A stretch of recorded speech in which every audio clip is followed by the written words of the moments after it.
One of the more shocking and alarming headlines we've seen in weeks concerning the disaster that is portions of the Veterans Administration. A report issued by the office of Senator Tom Coburn states that more than 1,000 veterans may have died in the last 10 years because of malpractice or lack of care they were supposed to be receiving from VA medical centers. If true, the word despicable may be an understatement. Welcome to MidPoint, a former member of the United States Army who served for almost 8 years in the combat theaters for Operation Iraqi Freedom and Operation Enduring Freedom. Now an advisor for Concerned Veterans for America, Amber Barno joins us today on MidPoint. Amber, thanks so much for being here. Thanks for having me. Amber, I have to tell you, when I saw the headline, more than 1,000 may have died because of malpractice or lack of care, it's one of those things that actually made me take a breath and sit back and look at again. Could anyone have imagined that something like this was going on? Was there ever any thought process that the veterans were being allegedly treated so badly?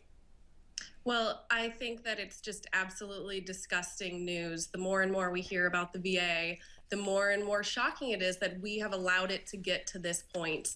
And thankfully now the cameras are on, but it just goes to show the deep-rooted systemic corruption and ineptness inside the VA that needs to be addressed. And we need to go in and sort of clean house from the top down to ensure that veterans are being provided with the care that they deserve. And that's not what they're getting from the VA right now, as we just saw from the Coburn report. Let me deal with this whole issue of cleaning house from the top down. Of course, there is no doubt that something needs to be done here, and there's a number of people that need to go. But is it not fair to say that this may point to a certain level of leadership here, and perhaps, just perhaps, I'm going to put this here out for discussion, it's not everybody, that it is the leadership that has to be involved here, and the certain people who had power and the ability to do that, these are the ones that have got to be targeted immediately.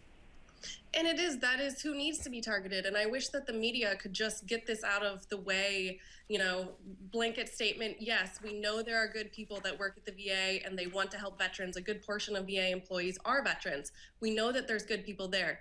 It's the management who is the problem. It's not the doctors, it's not the nurses, it's not the people providing the direct care. It's the people who manage, the administrators, the top tier managers who are causing this sort of unethical culture within the VA, and it bleeds down into the lower level employees, and that's what needs to be addressed. Those are the top level employees that need to be fired and replaced with new fresh VA employees who are going to be there to help fix the problem instead of be part of the problem. Eric Shinseki is no longer there, and there are those who believe that he fell on his sword. However, others who believe that he was at the forefront of this issue. Do you believe that, or was he indeed just somebody who was, for the moment at least, convenient enough for the administration to go after? Well, I think there's two ways to look at it. First, I was in the military. I understand that leadership sets an example at the top, and you are responsible for everything that happens on your watch. So on that aspect of things, yes, I think Secretary Shinseki, whether he just did it out of sort of naiveness or turning the other way, he was not paying attention to what was happening in his administration under his watch. So yes, I think he should have resigned or have been fired by Obama.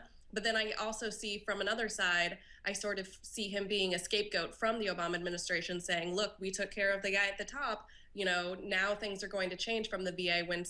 When Secretary Shinseki resigned, that was just the first step of many that needed to happen to fix the problem. Let's talk about one of the things they got wrong almost from the first year, this 14-day waiting period. I want you to listen, because here's a soundbite from the AP's Matt Daly. We're talking about specifically that there's no doubt that was a failure of leadership, but this was absolutely the wrong move to make. Listen up. The 14-day waiting time that they set up in the first place was a failure of leadership. That's unattainable. It was never going to be obtained, and they kind of wonder why they even put it in there in the first place. It just keeps getting worse from the VA in the sense that they can't just isolate it to Phoenix, or, as I mentioned, these other localized facilities. It is a nationwide issue with a nationwide problem that, goes back, actually, frankly, multiple administrations. Amber, multiple administrations here, and I think that might be the key to this. Can we say with some sort of safety that, yes, the Obama administration had to take action right now, but from your perspective, talking to the veterans, knowing what you know, listening to them, Can we just safely say that this goes back 1, 2, 3, maybe more administrations, and this has just been dirt that's been piling up for decades? Well, absolutely. The VA has been a problem. VA or veterans have not been receiving the care that they need for a significant amount of administration. This isn't anything that happened overnight. It's been a bureaucracy that has been allowed to grow into the second largest department within the federal government. It's gotten so big that it can no longer manage itself. So that's not something that happens overnight. But it doesn't matter. Like, we don't need to be looking into a blame game as far as where did the problem start with, and go back to that. It's happening right now. President Obama is the president of the United States, and things need to happen now. We need to see change in order to keep our veterans getting the healthcare that they need. And so I think that we need to come back to the issue about how we're going to fix it and move forward from there. Okay, let's take it from there. Let's take it from the fix-it standpoint. We already understand that there are people who need to go. There is leadership here that is not doing anything, not leading at all. We know they have to go. But let's say we clean them out. What needs to be done from there? Because this problem is so dirty and so systemic that it seems to go deep right down to so many VA hospitals and VA places of care that it would seem to take months or maybe years to be able to reach out and change this. Yeah, the entire culture across the VA needs to change. It's been allowed to go on for too long, as we've seen with the wait list, the ghost clinics, the gaming of the systems, and essentially lying to superiors. It's been allowed for so long that that's just what employees know. So that unaccountability culture needs to change first, where employees realize and know that now they'll be held accountable for their actions. And second is choice. If veterans are not being provided with the care that they need, that they deserve, within a significant amount of days, or within a certain amount of miles, as in if you have to travel too far to a VA facility, you can opt to go to a private provider who's closer. That needs to be the choice that veterans have, and that is something that's coming up with the VA conference committee that's going on right now. Hopefully that will provide veterans with choice, because choice works. We all know that if veterans are provided with a choice, the VA will then have to provide better care. They're no longer going to have patients because they'll be looking for their healthcare elsewhere, which would be paid for by the government.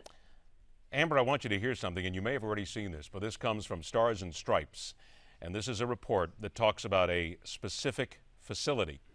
This shows here that a veteran admitted to a long-term VA mental health care facility in Massachusetts waited 8 years for his first comprehensive psychiatric evaluation by staff.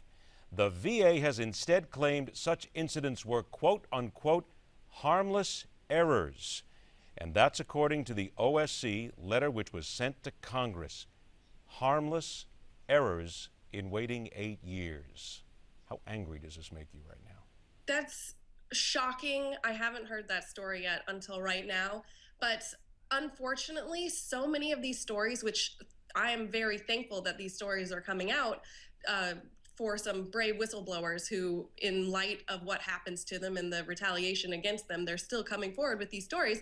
But I am sick and tired of hearing the way that these veterans are being treated. They stepped up to the plate, they signed on the dotted line and fought for this country when a lot of people wouldn't, and they don't ask for much. When they were injured or wounded or have some mental health issues because of their time in service, all they are looking for is some help. They're not asking for much. And the fact that 8 years went by before this veteran got seen is a disgrace. And I'm at a loss for words for that one. The Phoenix VA hospital. Lists had been hidden. 1,700 patients waiting on it as much as 9 months for appointments here.